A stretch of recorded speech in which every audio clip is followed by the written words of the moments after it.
I will go back and take you back to the GDPR. Actually, this is considered the gold standard of data privacy. Why it is so? Because a group of 27 nations decided enough is enough. Googles of the world cannot take my data and walk away, and then subsequently they will allow others to exploit this data for whatever reason, for financial gains, for other gains, and anything else, political gains, and shaping the opinion of a nation. So enough. So that's where 2018 May, I think they said this act, GDPR, is applicable to entire European Union, 27 nations. Actually, this, the whole world sat up and, started looking at, oh God, something is happening. And also India started looking this. In fact, 2017 it started, but by the time we reached here, it was 2023. I must say we are not late, but at the right time, because we have learned from the world that what is actually, what course of action we should take. It should not be so stringent that our basic businesses stifle. So that's why we have come out with a document which is almost similar to GDPR, but with all Indianized versions of, little bit of empathy, sympathy, and other things brought in here. So what I wanted to say is, since this document is only a 21-page, 9-chapter and 44 sections act, the rules are yet to be framed. But be aware, rules will come this year. That's what I could hear from some panelists here. But if the rules come and we are not ready, this is not a good situation. Because suddenly they'll say, this is the implementation date. And say October, November, December, what could be there? This could be anywhere here. Then are organizations ready? Are the departments ready? Those people who collect data in hordes, are they ready?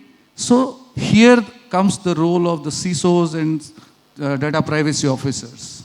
So what they have to do is, first, they have to look at data as an asset. What are they collecting from the individuals? What kind of classification they have done to this data? Have they carried out the, after classification, have they carried out this risk assessment?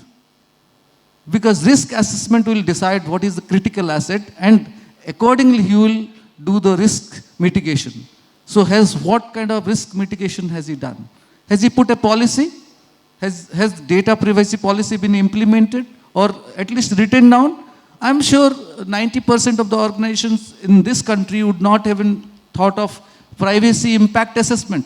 See, one is risk assessment, but towards data privacy, you have to carry out a data privacy assessment.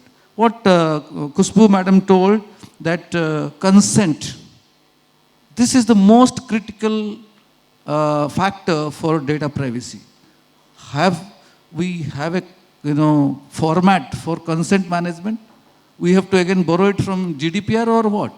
So those things will have to be laid down, and governance, risk and compliance has to be written down in so many ways, so many formats. So all these things have to be put in place. And to top it all, above all this lies that the data subject or the data owner has to know without any bias, without any threat, that what data he is required to give.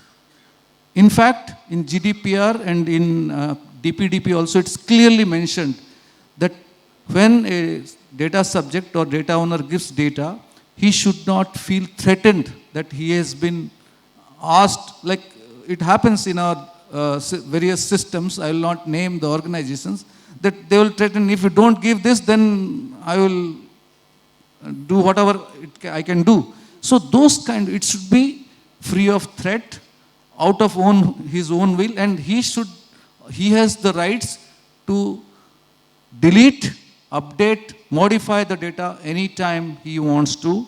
That liberty stays with him. So all this have to be codified. The CISOs and CDOs have to codify this into policies, do an assessment in their own organization what kind of data is taken from the data subject. Is it necessary? You should take that much of that amount of data that is required to be taken for running the organization. Because at the end of the day, again, she said, if there is a breach, then he will be asked, the organization will be asked this uncomfortable question: why did you collect this data? So today we came to know that 37 crores of Airtel customer data has been out in the net, dark net, being sold. So what do you do to this? Just imagine, had this act been operational from 11th August 2023, then what kind of fine they would have given? And then they would have also, now they can say, sir, the regulations are not out. So we'll see what we can do. I think you are talking about those challenges now that CIS. Yes. What I'm saying is, these factors have to be taken into account when framing the policies. Basically, training, framing the policy, all these things have to be done in a very I'll go to Shashank.